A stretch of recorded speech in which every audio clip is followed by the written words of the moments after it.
एक महीने में ही सूखने लगा पाकिस्तान का गला। सिंधु जल समझौता स्थगित होने से बिगड़ी पाकिस्तान की हालत। चिनाब और झेलम का पानी कम होने से बढ़ गई पाकिस्तान की आफत। पहलगाम में निर्दोष सैलानियों का खून बहाने वाला पाकिस्तान अब अपनी करनी का अंजाम भुगत रहा है। मिट्टी के ढेर, जैसे वारी के ढेर, ऐसी सिंधु नदी बन जाएगी भाई। ये मिट्टी के ढेर जैसे पड़े। तो दोस्तों ये जो सामने दिखाई दे रहा है ये मेन गेट था, जैसे कि बहुत बड़ा गेट। तो यहाँ से पानी खोला जाता था, जो थोड़ा सा पानी खोला जाता था। ये कश्तियाँ आज सूख के भी आ चुकी हैं, खत्म हो चुका है पानी। किसान जिस ट्यूबवेल से पानी लेते थे वो भी बंद हो चुके हैं। ये कश्तियाँ भी अब रुक चुकी हैं, रेत हो चुकी है। पाकिस्तान जैसे डेजर्ट है, अगर रिवर इंदस ना हो तो पाकिस्तान एक डेजर्ट है। सूरत हाल कशीदा नहीं, निहायत कशीदा है। भारत जो सा इस पोजीशन में होगा कि वो चाहे तो हमें इतना पानी भेज दे कि हम सैलाब में डूब जाएं, और चाहे कोई इतना पानी रोक ले कि हम कतरे कतरे को तरस जाएं। कराची इंटरनेशनल एयरपोर्ट पाकिस्तान का सबसे बड़ा गेटवे है, लेकिन यहां आज न फ्लाइट की बात हो रही है न बोर्डिंग की, बल्कि शोर है पानी का। हिना ख्वाजा बायत ने ऑन कैमरा पाकिस्तान में पानी की किल्लत की आखिर कैसे पोल खोली है। मैं यहाँ कराची के इंटरनेशनल एयरपोर्ट पे खड़ी हूँ। मैं ये देख रही हूँ कि यहाँ पर किसी भी वॉशरूम में पानी नहीं है। भारत की वाटर स्ट्राइक से पाकिस्तान में तबाही मच गई है। नदी और नहरों में पानी का स्तर कम क्या हुआ, पाकिस्तान पानी के लिए तड़पने लगा। मैं तकबीर है, मैं यहाँ ये वीडियो कराची एयरपोर्ट का है और ये आवाज है पाकिस्तान की एक्टर हिना ख्वाजा बायत की, जिन्होंने एक वीडियो सोशल मीडिया पर क्या डाला। कल तक भारत को गीदड़ भभकी देने वाले पाकिस्तान की पोल खुलते देर न लगी। लेवल छोटे लेवल पे बातचीत करनी बंद करें, हो नहीं सकती। This is wastage of time.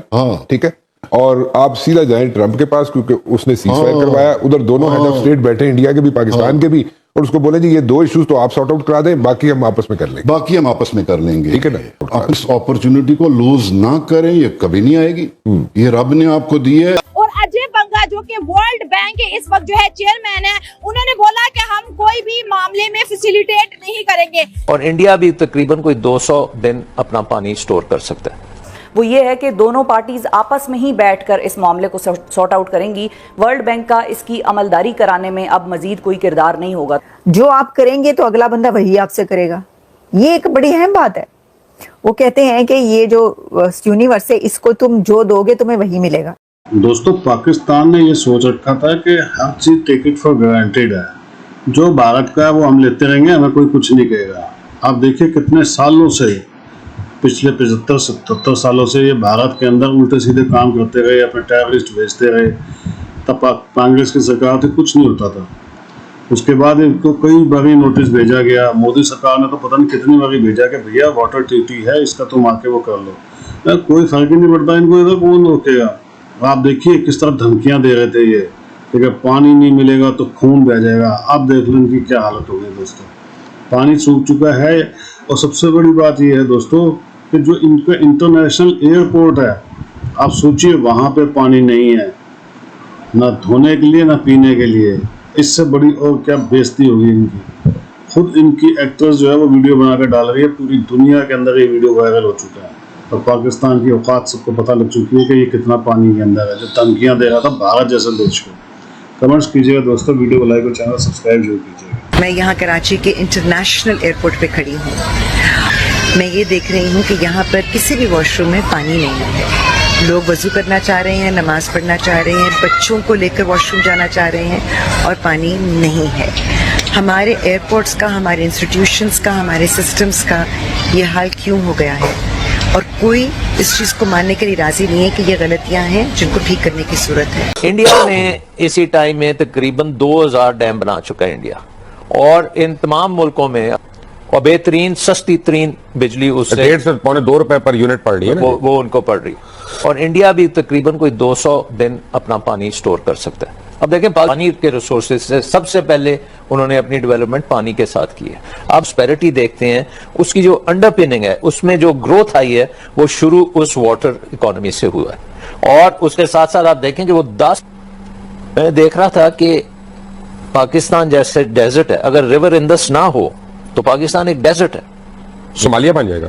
ये सोमालिया नहीं, सोमालिया से भी बदतर, सऊदी अरेबिया की तरह ये बन जाएगा विदाउट द तेल। आप देख लें क्या फिर आपका हाल हो।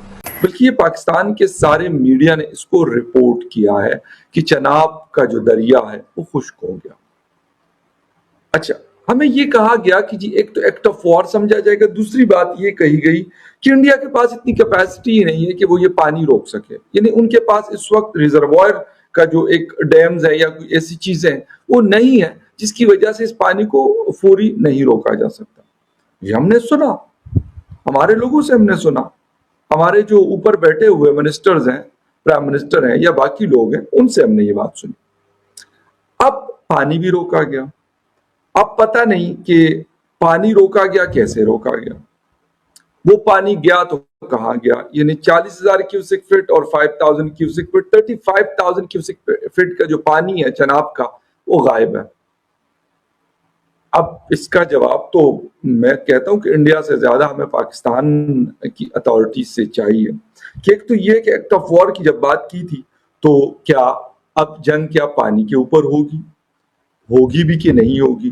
کیونکہ ہمارے ہاں مطلب جذباتی قسم کی باتیں بہت ہے. ویسے تو دونوں سائڈ پہ ہیں، میں یہ نہیں کہوں گا کہ ادھر نہیں ہے، لیکن ہمارے ایکس سروس مین جو ہے generals, brigadiers, lieutenant general, major generals, انہوں نے ایک پریس کانفرنس کی اور انہوں نے کہا کہ جی اگر ہمیں اجازت دی جائے تو ہم کشمیر کے رستے جو ہے انڈیا میں داخل ہو جائیں. یہ آج کی بات میں آپ کو بتا رہا ہوں. تو مجھے بڑی حیرانگی ہوئی. میں نے کہا یار یہ لوگ تو چلو اپنی سروسز دے چکے ہیں، اچھی بری جیسے بھی دی ہیں. اب 6.5 لاکھ ہمارے پاس فوج موجود ہے، ان کی کیا ضرورت پڑی ہوئی ہے؟ چلو اگر وہ کہتے ہیں، لیکن ہوتا یہ ہے نا کہ تندور جب گرم ہو نا تو روٹیاں سیکی جاتی ہیں. تو انہوں نے بھی کہا کہ یار چلو اتنے سارے فائدے ہم نے اٹھائے ہوئے ہیں تو ایک پریس کانفرنس کرتے ہیں. اور 10 لوگ تھے، میں تو نہیں جانتا سب کو، کچھ لے تھوڑا بہت فیملیئر فیسز تھے، 1-2 شاید کی جو ٹی وی پہ آتے ہیں اور اینالیسس کرتے ہیں. اب یہی لوگ 2-4-6 دن پہلے تو اینالیسس کر رہے تھے ٹی وی پر بیٹھ کر اور بڑی بڑی باتیں کرتے تھے. اب وہ باتیں جو ہیں اس کا کیا ہوا؟ اس کا جواب میرے خیال میں ان لوگوں کو دینے کی بڑی سخت ضرورت ہے. ہم کہتے ہیں نا کہ جی جو بھارتی میڈیا وہ غیر ذمہ دارانہ ہے، مان لیتے، لیکن یہ بھی کوئی بتائے کہ پاکستانی ٹی وی چینلز پر جو ایکسپرٹس اور سابق فوجی افسران بیٹھ کے بار بار باور کرا رہے تھے اور ہم یقین بھی کر رہے تھے کہ بھارت پاکستان کا پانی بند کر ہی نہیں سکتا، ان کو کوئی جواب دہ ٹھہرائے گا؟ لیجئے دریا خشک ہو گئے، اب کیا کریں؟ کیوں جھوٹے دعوے کرتے ہو؟ عقل و فہم کے ساتھ ساتھ اپنا مقدمہ کیوں بناتے ہو اور پیش کرتے ہو؟ جذباتیت اور بڑکوں کے ذریعے اپنے لوگوں کو کیوں بہکاتے ہو؟ 4 دہشت گرد جب امریکہ جیسی قوت کو چیلنج کرتے تو بڑکے نہیں مارتا، مقدمہ بناتا ہے، جواز بناتا ہے اور دنیا کو بتاتا ہے کہ ہم خطرے میں ہیں، ہم لٹ گئے، ہم برباد ہو گئے. میں نے کہا نا کہ ہمارے ہاں جذباتی باتیں بہت زیادہ ہوتی ہیں. او جی یہ آئے تو ہم ان کا ایسے کر دیں گے. وہ جو ایک وہ لال ٹوپی والے ہیں زید حامد، او جی میں تو جا کر انڈیا میں داخل ہوں گا اور وہاں پہ دہلی کی جامع مسجد میں جمعے کی نماز مجھے پڑھنی ہے. تو میں نے تو ٹویٹر پہ انڈیا والوں کو لکھا، میں نے کہا اگر مطلب یہ بندہ ہے اس کو ذرا جمعے کی نماز پڑھوا دیں وہاں پر. بڑا شوق ہے ان کو دہلی کی جامع مسجد میں نماز پڑھنے کو. اور ہاں سوری، یہ صرف نہیں کہا کہ جو نماز پڑھوں گا اس کے بعد ہم جی سیریا کی طرف روانہ ہو جائیں گے. پتہ نہیں سیریا جائیں گے یا فلسطین کی طرف، لیکن سیریا کا نام انہوں نے لیا. یار باتیں مطلب جو ایکچوئل چیزیں ہیں نا وہ اور ہوتی ہے اور بڑکے مارنا اور ہوتا ہے.